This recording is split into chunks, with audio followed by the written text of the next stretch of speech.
ஆண்டவராகிய இயேசுவின் நாமத்தினாலே இருக்கிற யாவரையும் வாழ்த்தி வரவேற்கிறேன். இந்த ஓய்வு நாளிலே நம்முடைய சமூகத்தில் நாம் பார்த்திருப்பது மகிழ்ச்சியாக வருகிறோம். ஜெபம் செய்வோம்.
பிறந்தநாள் ஆசிரியர்களின் பெயர்களை நாம் வாசி கேட்கலாம். 20ஆம் தேதி இன்று திரு ஜி ராஜேஷ் இமானுவேல். இன்று M Alvin Manuvel Rayan, son of Thiru Manickavasaga Jeyakumar. A Aldrin Azariah, son of Thiru Alvin Devadas.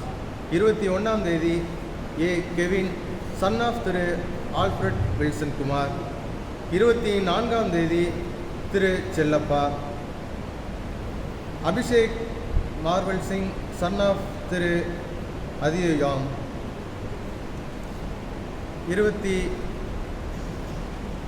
மற்றும் இந்த வாரம் திருமண நாள் ஆசிரியர்களின் பெயர்களை வாசி கேட்கலாம். 20ஆம் தேதி திரு அசோக் ராஜதுரை மற்றும் திருமதி ஏ அனுலின் ஜெனிபா ரத்னம். 21ஆம் தேதி திரு சி மணிசேகரன் மற்றும் திருமதி எம் எமிலிபாய். 24ஆம் தேதி திரு ஏ இன்பராஜன் மற்றும் திருமதி ஐ சாந்தி. இந்த வாரம் திருமணம் மற்றும் பிறந்தநாள் காண்புகளை ஆசிரியர்கள் நம் திருச்சி சார்பாக வாழ்த்துகிறோம். இவர்களை வாழ்த்தி வாழ்த்து பாடப்படும். பின்பு சேகர தலைவர் அவர்கள் ஜெபிப்பார்கள்.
வாசிக்கும்படியாய் தெரிந்து கொள்ளப்பட்டுள்ள சுவிசேஷ வேத பாடம். மத்தேயு எழுதின சுவிசேஷம் 25ஆம் அதிகாரம் 14ஆம் வசனம் முதல் 29ஆம் வசனம் வரை வாசி கேட்கலாம். மத்தேயு 25ஆம் அதிகாரம் 14ஆம் வசனம் முதல். அன்றியும் பரலோக ராஜ்யம் புறதேசத்துக்கு பிரமாணமாய் போகிற ஒரு மனுஷன் தன் ஊழியக்காரரை அழைத்து தன் ஆஸ்திகளை அவர்கள் வசமாய் ஒப்பு கொடுத்தது போல் இருக்கிறது. அவனுடைய திறமைக்கு தக்கதாக ஒருவனிடத்தில் 5 தாளந்தும், ஒருவனிடத்தில் 2 தாளந்தும், ஒருவனிடத்தில் 1 தாளந்துமாக கொடுத்து உடனே பிரயாணப்பட்டு போனான். 5 தாளந்தை வாங்கினவன் போய் அவைகளை கொண்டு வியாபாரம் பண்ணி வேறு 5 தாளந்தை சம்பாதித்தான். அப்படியே 2 தாளந்தை வாங்கினவனும் வேறு 2 தாளந்தை சம்பாதித்தான். 1 தாளந்தை வாங்கினவனோ போய் நிலத்தை தோண்டி தன் எஜமானுடைய பணத்தை புதைத்து வைத்தான். வெகு காலமான பின்பு அந்த ஊழியக்காரருடைய எஜமான் திரும்பி வந்து அவர்களிடத்தில் கணக்கு கேட்டான். அப்பொழுது 5 தாளந்தை வாங்கினவன் வேறு 5 தாளந்தை கொண்டு வந்து, ஆண்டவனே, 5 தாளந்தை என்னிடத்தில் ஒப்புவித்தீரே, அவைகளை கொண்டு இதோ வேறு 5 தாளந்தை சம்பாதித்தேன் என்றான். அவனுடைய எஜமான் அவனை நோக்கி, நல்லது, உத்தமும் உண்மையும் உள்ள ஊழியக்காரனே, கொஞ்சத்திலே உண்மையாயிருந்தால் அநேகத்தின் மேல் உன்னை அதிகாரியாக வைப்பேன், உன் எஜமானுடைய சந்தோஷத்திற்குள் பிரவேசி என்றான். 2 தாளந்தை வாங்கினவனும் வந்து, ஆண்டவனே, 2 தாளந்தை என்னிடத்தில் ஒப்புவித்தீரே, அவைகளை கொண்டு இதோ வேறு 2 தாளந்தை சம்பாதித்தேன் என்றான்.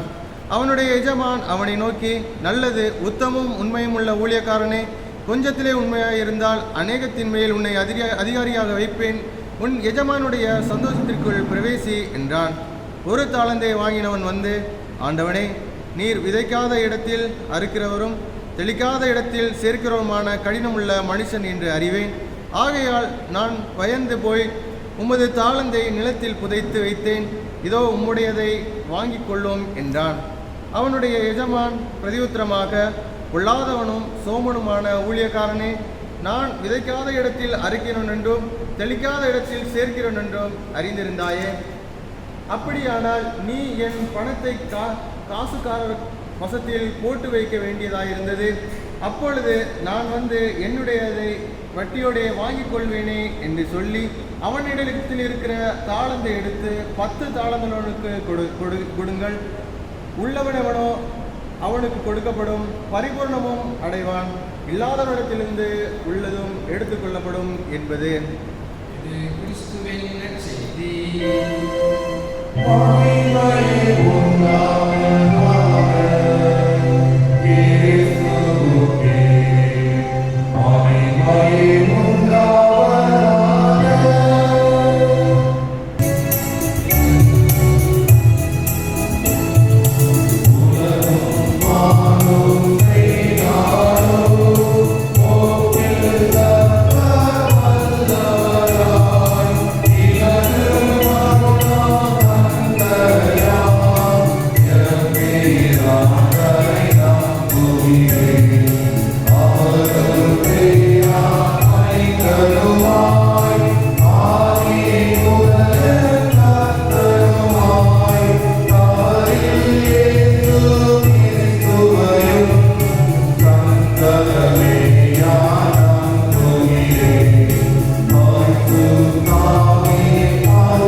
இயேசு கிறிஸ்துவின் இனிதான நாமத்தினாலே இந்த காலை வேளையிலே ஓய்வு நாள் நேரத்திலே வந்திருக்கிற உங்களை வாழ்த்தி வரவேற்கிறேன்.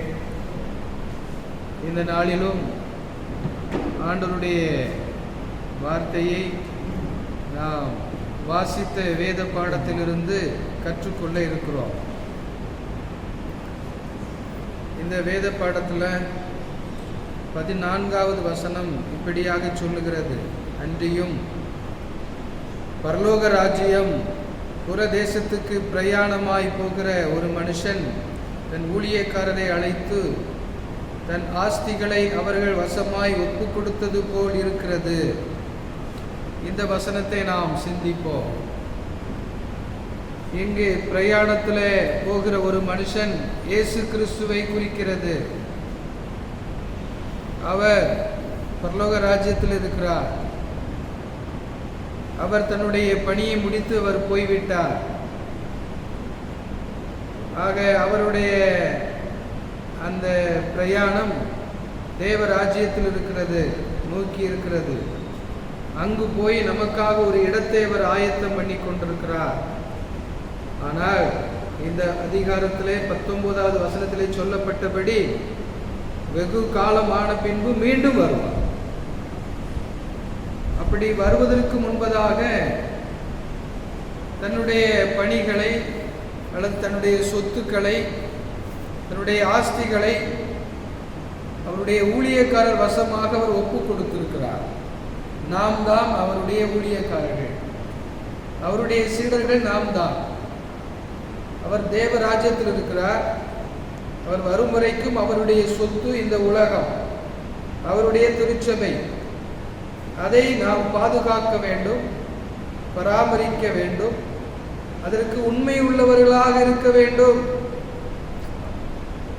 உண்மை உள்ளவர்களாக இருக்க வேண்டும். அப்படி அவருடைய ஆஸ்தியை, அவர் நமக்கு கொடுத்து போன அந்த ஆஸ்தியை நாம் பத்திரமாய் பாதுகாக்கவும் அதை பலப்படுத்தவும், ஏதோ நம்மிடத்தில் இருக்கிறதை மாத்திரம் வைத்துக்கொண்டு அப்படி இருந்து விடுகிறது அல்ல, அவருடைய திருச்சபையை அகில உலகத்துக்கும் கொண்டு செல்லவும், நம்மால் நமக்கு கொடுக்கப்பட்ட பணியை நாம் செய்யவும் அழைக்கப்படுகிறோம். அப்படி பணி செய்தால், உண்மையாய் செய்தால், உண்மையாய் நம்முடைய வேலைகளை செய்தால் அதற்கு ஒரு ரிவார்டு உண்டு, அதற்கு ஒரு பரிசு உண்டு. அதை அவர் கொடுப்பார். அதுவும் இந்த வசன பகுதியிலே கொடுக்கப்பட்டிருக்கிறது. அப்படி நாம் நம்முடைய பணியை ஒழுங்காக செய்யலைன்னா அதற்கு பனிஷ்மெண்ட்டும் உண்டு, அதுவும் கொடுக்கப்பட்டிருக்கிறது. இதுதான் இந்த 1வது வசனத்திலே நாம் கற்றுக்கொள்கிற பாடம். இந்த பகுதியிலும் அதுதான். இப்பொழுது 2வது அந்த 14, 15வது வசனத்திலே ஆண்டவர் செய்த அந்த காரியம், ஆஸ்தியை அவர்கள் வசத்திலே ஒப்பு கொடுத்தது போல் இருக்கிறது. அவனவனுடைய திறமைக்கு தக்கதாக ஒருவனிடத்தில் 5 தாலந்து, ஒருவனிடத்தில் 2 தாலந்து, ஒருவனிடத்தில் 1 தாலந்துமாக கொடுத்து உடனே அவர் பிரயாணப்பட்டு போய்விட்டார். ஆண்டவர் போய்விட்டார். அவருடைய அந்த சொத்துக்களை, சபையை நிர்வகிக்க அவருடைய சீடர்கள் கையிலே ஒப்பு கொடுத்து போய்விட்டார். ஆண்டவர் தன்னுடைய பொறுப்புகளை பகிர்ந்தளித்து விட்டார். பகிர்ந்தளித்த பிறகு அவருடைய சீடர்கள், அவருடைய பிள்ளைகள், அவருடைய மக்கள் யாவரையும் அவருடைய ஊழியக்காரர்களாக, பாண்டட் லேபர்ஸ், தேவ தாசர்களாக, விசுவாச தாசர்களாக, தேவ ஊழியர்களாக அவர்களை ஏற்படுத்தி அவர்களை அழைத்து அவர்களுடைய கரத்திலே ஒப்பு கொடுத்து விட்டார். சும்மா போகல, ஒவ்வொருவருக்கும் ஒரு திறமையை அவர் கொடுத்திருக்கிறார், ஒரு பரிசை அவர்களுக்கு கொடுத்திருக்கிறார், வரங்களை அவர் கொடுத்திருக்கிறார், எல்லாருக்குமே கொடுத்திருக்கிறார். ஆதலால் அவர் உன்னதத்திற்கு ஏறி மனுஷர்களுக்கு வரங்களை அளித்தார் என்று எபேசியர் சபைக்கு பவுல் எழுதும்போது அவர் பேசுகிறார். ஆமா, திறமை, தாளந்து, தகுதிக்கு தக்கதாக ஒவ்வொருவருக்கும் பிரித்து கொடுத்திருக்கிறார், எல்லாருக்குமே கொடுத்திருக்கிறார். அவருடைய சொத்தான இந்த உலகத்தில் இருக்கிற திருச்சபையை, மணவாட்டிய திருச்சபையை வளர்ப்பதற்காக இந்த திறமைகளை, தாளந்துகளை ஒவ்வொருவருக்கும் அவருடைய தகுதியின்படி அவர்களுக்கு கொடுத்திருக்கிறார். கிறிஸ்துவின் ஈவின் அளவுக்கு தக்கதாக அவனுக்கு கிருபை அளிக்கப்பட்டிருக்கிறது. உங்களுக்கு கிருபை அளிக்கப்பட்டிருக்கிறது, உங்களுக்கு ஒரு தாளந்து கொடுக்கப்பட்டிருக்கிறது.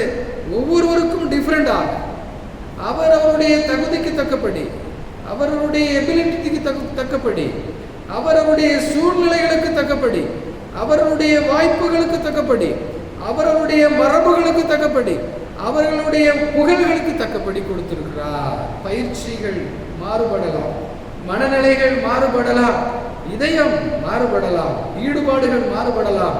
ஒவ்வொருவருக்கும் ஒவ்வொரு விதமாக அவர் பிரித்து கொடுத்திருக்கிறார். அதைத்தான் இந்த 15வது வசனம் சொல்லுகிறது. ஆகவே 1 கொரிந்தியர் 4:7 பார்க்கிறோம், அன்றியும் உன்னை விசேஷித்தவன் ஆகும்படி செய்கிறவன் யார்? உன்னை விசேஷித்தவன் ஆகும்படி செய்கிறவர் யார்? ஆண்டவர் தான். ஒவ்வொருவருக்கும் ஒவ்வொரு விதமாக இவைகளை எல்லாம் அந்த ஒரே ஆவியானவர் நடப்பித்து தமது சித்தத்தின்படியே அவனவனுக்கு பகிர்ந்து கொடுத்திருக்கிறார். ஒவ்வொருவருக்கும் ஆண்டவர் பகிர்ந்து கொடுத்திருக்கிறார். எல்லா ஊழியர்களுக்கும் ஈக்குவலான ஆப்பர்ச்சுனிட்டி கொடுத்திருக்கிறார். ஒவ்வொருவருக்கும் சேம் தகுதியை கொடுத்து, ஒவ்வொருவருக்கும் ஒவ்வொரு விதமாக கொடுத்து, ஆனால் எல்லாருக்கும் வாய்ப்பு கொடுத்திருக்கிறார். அவனவன் கிரியைக்கு தக்கதாக அவனவனுக்கு ஒரு நாளில் அவர் பலன் அளிப்பார். ஆகவே உங்களுக்கு கொடுக்கப்பட்டிருக்கிறது, எனக்கு இந்த வரம் இல்லை, எனக்கு இந்த தாளந்து இல்லை, எனக்கு இந்த வரம் கொடுக்கப்படவில்லை, இந்த திறமைகள் இல்லை என்று நீங்கள் சொல்ல முடியாது. எல்லாருக்குமே கொடுத்திருக்கிறார். உங்களுக்கு கொடுக்கப்பட்ட அந்த திறமைகளை, தாளந்துகளை எடுத்து தேவராஜ்ய மகிமைக்காக பயன்படுத்துங்கள் என்பதுதான் இந்த ஓமையின் கருத்து. ஏனென்றால் கடைசியில அவனுடைய நியாய கிரியையின்படி அவன் நியாயம் தீர்ப்பார். அதனால எபேசியர்ல பார்க்கிறோம் 1வது அதிகாரம் 14வது வசனம், நாம் எல்லாரும் அவருக்கு சொந்தமானவர்கள். நீங்கள் எல்லாரும் அவருக்கு சொந்தமானவர்கள். அது ஒரு வாக்குத்தத்தம். ஆண்டவர் உங்கள் ஒவ்வொருவருக்கும் வரங்களை கொடுத்திருக்கிறார், ஒவ்வொருவருக்கும் திறமைகள் கொடுத்திருக்கிறார், ஒவ்வொருவருக்கும் ஒரு தகுதியின்படி கிருபையின்படி அவர் பகிர்ந்து கொடுத்திருக்கிறார். ஆகவே யாக்கோபே, இஸ்ரவேலே, நீ பயப்படாதே, உன்னை நான் பேர் சொல்லி அழைத்தேன், நீ என்னுடையவன். ஆண்டவர் வாக்குத்தத்தம் கொடுக்கிறார். யாக்கோபே, இஸ்ரவேலே, பயப்படாதே, உன்னை பேர் சொல்லி அழைத்தேன், நீ என்னுடையவன். ஏசாயாவில 43வது அதிகாரத்தில் இதை பார்க்கிறோம். எசேக்கியேலே நமக்கு ஒரு வாக்குத்தத்தம் இருக்கிறது. உங்கள் ஒவ்வொருவரும் கொடுத்திருக்கிறாரே அந்த திறமை தான், அந்த தாளந்துகள் தான். யாக்கோபே, இஸ்ரவேலே, உன்னை பேர் சொல்லி அழைத்தேன் என்று சொல்லுகிறாரே, அதே ஆண்டவர் இன்னும் சொல்லுகிறார், நானே அவர்கள் சுதந்திரம். ஆக ஆண்டவருடைய பிள்ளைகளாகிய, அவருடைய சீடர்களாகிய, கிறிஸ்தவர்களாகிய ஒவ்வொருவருக்கும் அவர்தான் சுதந்திரம். நானே அவர்கள் காணியாச்சு. பயப்படாதீங்க, உங்களுக்கு பரிசுத்த ஆவியானவரை கொடுக்கிறார். உங்களுடைய தேவைகளை சந்திப்பார். மத்தேயு 6:33 பார்க்கிறோம். யோவான் 10:10 பார்க்கிறோம், உங்களை பரிபூர்ணம் அடையும்படி செய்வார். யோவான் 10:10 பார்க்கிறோம், உங்களுக்கு ஜீவன் உண்டாயிருக்கும்படி செய்வார்.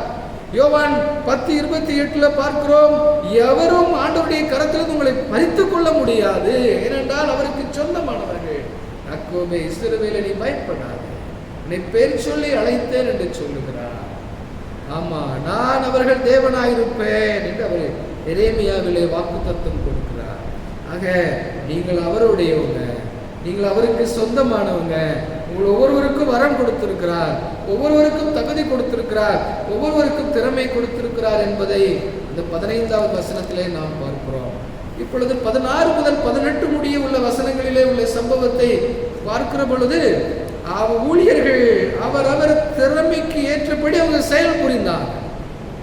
ஆண்டவருடைய பிள்ளைகள், சீடர்கள், அவருக்கு சொந்தமானவங்க, அவருடைய திறமைக்கு ஏற்றபடி, சூழ்நிலைக்கு ஏற்றபடி, அவருடைய பொறுப்புகளுக்கு ஏற்றபடி செயல் புரிந்தாங்க. 2 பேர் இல்லை பார்க்கிறோம். முதல் 2 பேர் அவங்க உடனே செயல்பட ஆரம்பிச்சிட்டாங்க. ஆண்டவரை சொந்த ரட்சகரை ஏற்றுக்கொண்டவங்க உடனே செயல்பட ஆரம்பிச்சிருவாங்க. அவருடைய சீடர்கள் உடனே செயல்பட ஆரம்பிச்சிருவாங்க. அவருக்கு சொந்தமானவர்கள் உடனே செயல்பட ஆரம்பிச்சிருப்பாங்க. நீங்கள் அவருக்கு சொந்தமானவர்கள், நீங்கள் அவருடைய சீடர்கள், நீங்கள் அவருடைய பிள்ளைகள், நீங்கள் செயல்புரிய ஆரம்பிங்கள் என்பதுதான் அதிலே கற்றுக்கொள்கிற காரியம். ஏனென்றால் எவரிடத்தில் அதிகம் கொடுக்கப்படுகிறதோ அவரிடத்தில் அதிகம் கேட்கப்படும். ஆண்டவர் நமக்கு சொல்லி சென்றிருக்கிறார்.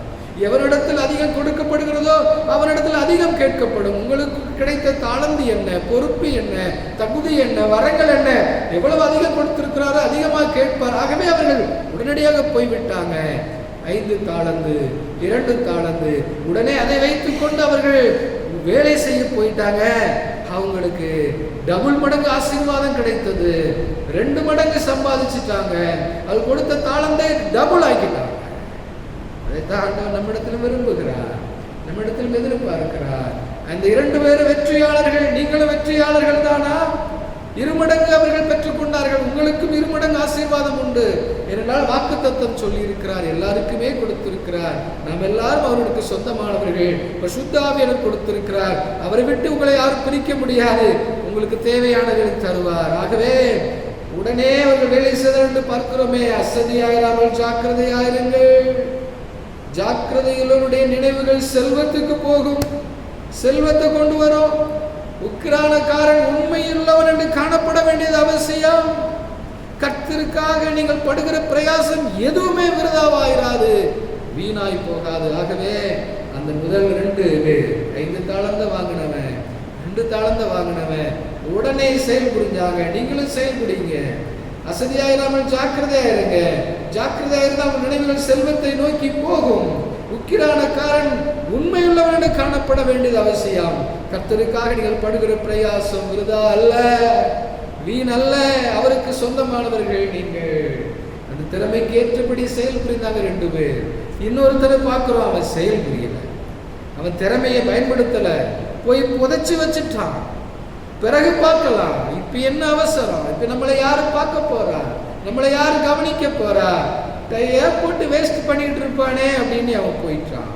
ஆண்டவர் சொல்றாரு, நான் சொல்லிய என் வார்த்தைகளை கேட்டு இவைகளின்படி செய்யாதிருக்கிறவன் எவனோ அவன் தன் வீட்டை மணலின் மேல் கட்டின புத்தி இல்லாத மனுஷனுக்கு ஒப்பிடுவேன் என்று சொல்லுகிறார்.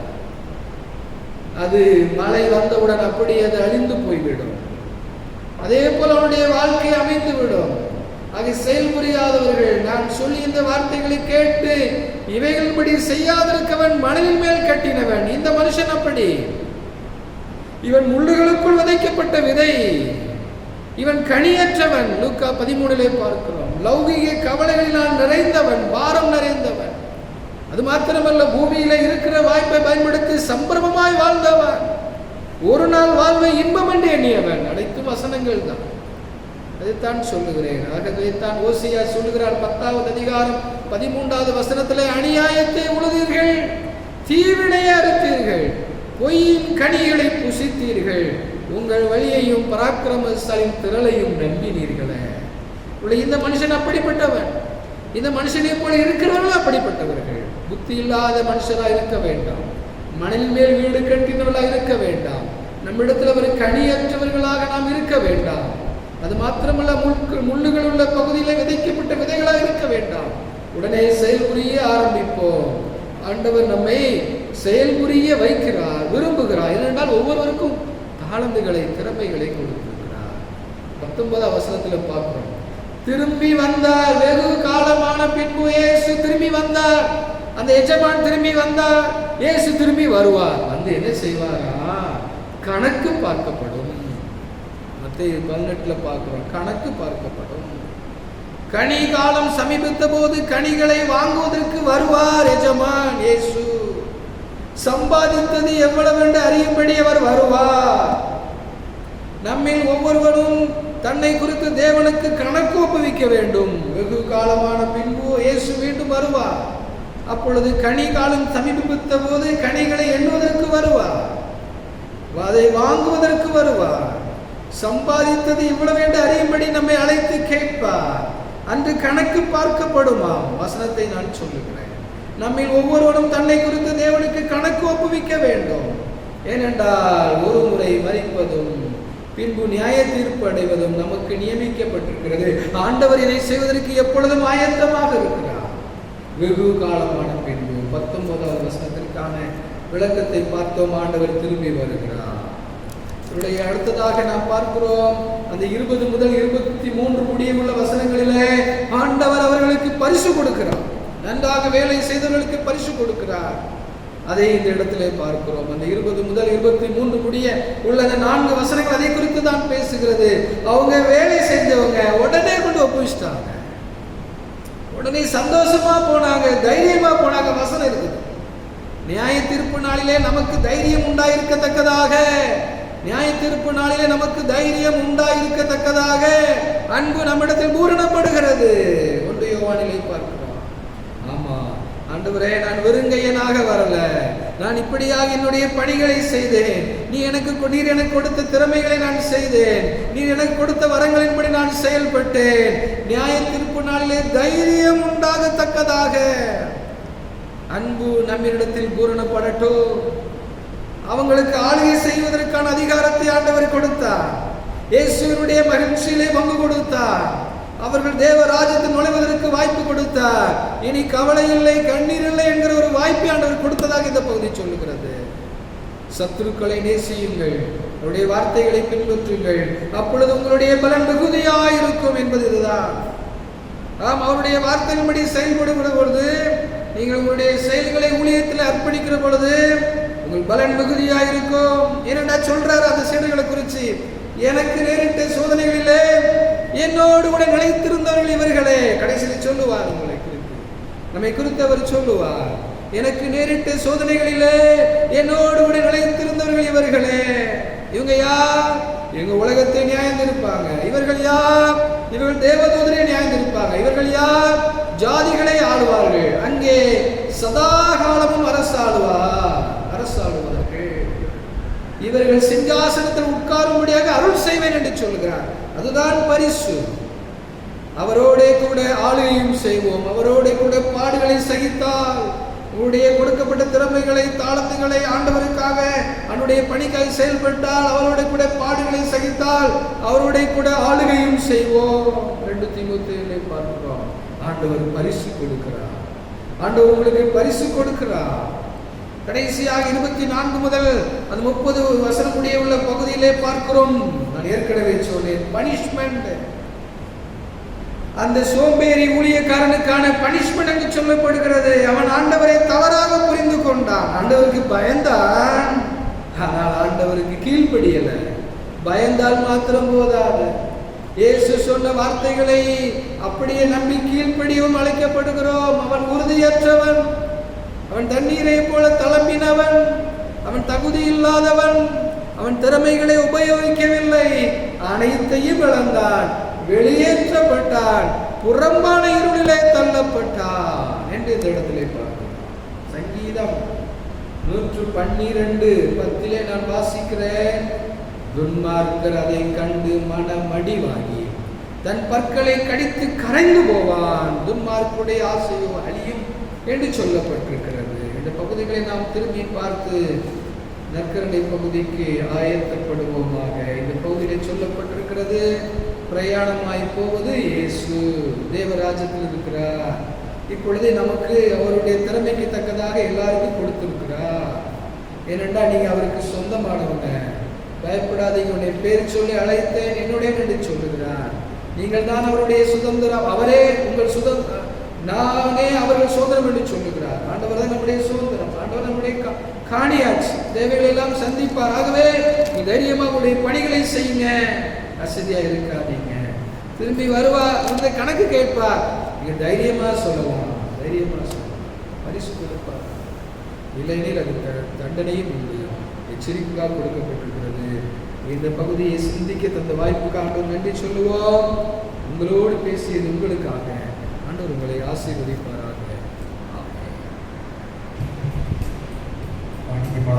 நாம் யாரும் 2 கீதம் 495 கீதம் நம்பி வந்தேன் என்ற கீதத்தை பாடுவோம். கீதம் 495.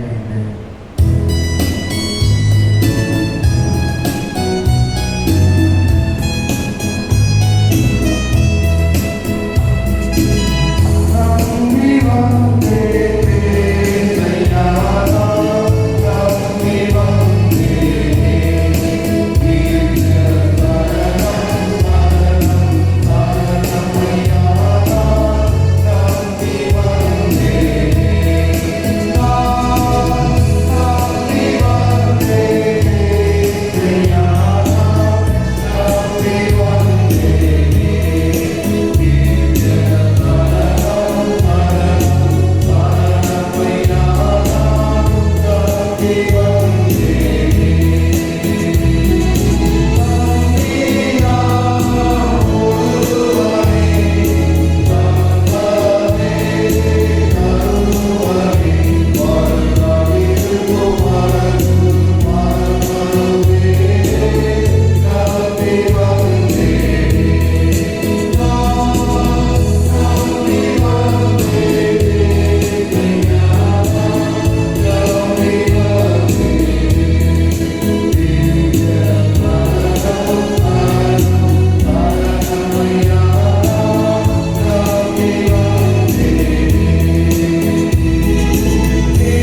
புதிதும் ஜீவமான மார்க்கத்தை முதன்மையான குமாரத்தை நான் உண்டு பண்ணினேன். நாங்கள் பார்த்ததாயும் அவர் மூலமாய் உண்மண்டை வருகிறோம். எங்களையும் நாங்கள் செலுத்துகிற அன்பின் பயிர் காணிக்கையும் கருத்தில் தருகிறோம். முன் வந்து படைக்கப்பட்ட பிரத நாள் ஸ்தோத்திர காணிக்கக்கூடிய கருத்தில் படிக்கிறோம். வானத்திலும் பூமியிலும் உள்ளது எல்லாம் உம்முடையவைகள். உமது கருத்திலே வாழ்த்தி உமக்கே கொடுக்கிறோம். ஜெபம் பண்ண கடவோம்.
அப்பத்தை எடுத்து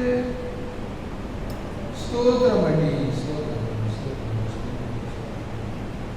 அதை விட்டு சீசர்களுக்கு கொடுத்து வாங்கி குசி, உங்களுக்காக கொடுக்கப்படுகிற என்னுடைய சரீரம், என்னை நினைவு கூறும்படி செய்யுங்கள் என்றார். அப்படியே போதனைப்படின பின் ஒரு பாத்திரத்தையும் எடுத்து ஸ்தோத்திரம் பண்ணி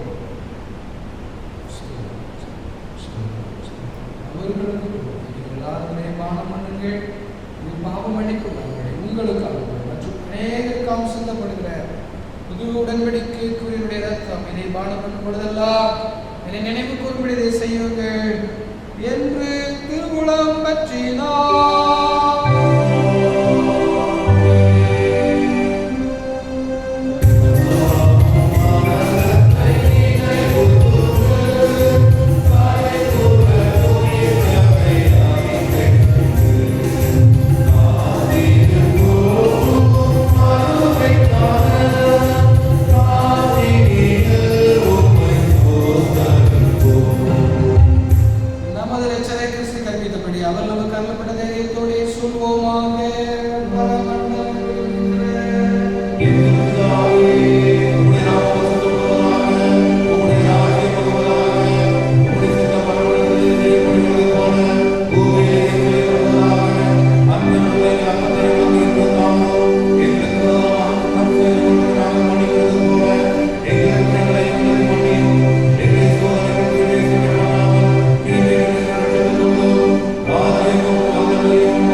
கிறிஸ்துவுடைய சரீரத்தில் ஐக்கியமாய் இருக்கிறது அல்லவா? Amen.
ரத்தமுமாகிய சாக்கிரமந்தை விசுவாசத்தினாலே பெற்றுக்கொண்டவர்களாகிய நாம் அவருக்கு நன்றி செலுத்தி பாடுவோமாக.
நேரம் பாடுவதற்காக நாம் யாரும் எழுந்திட்டு 135வது கீதம் அனுக்கிரக வார்த்தையுடைய கீதத்தை பாடுவோம். கீதம் 35.